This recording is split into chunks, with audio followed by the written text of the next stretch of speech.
Korang tahu tak, dekat Arab ada satu urban legend yang terkenal.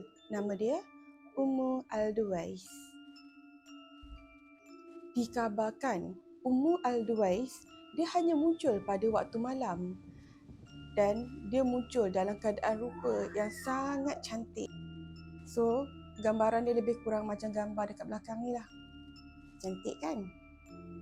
Okeylah, selain orang kata dengan berbekalkan rupa paras yang cantik, suara dia pun lembut dan bau dia juga wangi. Dan orang kata dengan package yang dia ada itulah, dia mampu menarik perhatian lelaki. Tetapi lelaki yang macam mana? Sudah semestinya lah lelaki yang keluar pada waktu malam dan mudah terpikat pada kecantikan seorang perempuan. Dan untuk pengetahuan korang, Ummu Al-Duwais ni, dia tak akan kejar orang tau.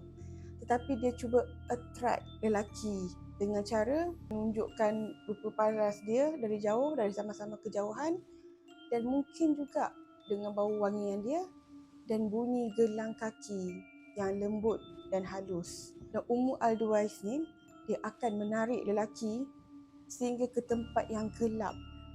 So, pada waktu itulah bila korang dah terpancing, dah termakan dengan umpan Ummu Al-Duwais ni, dia akan menunjukkan rupa dia yang sebenarnya.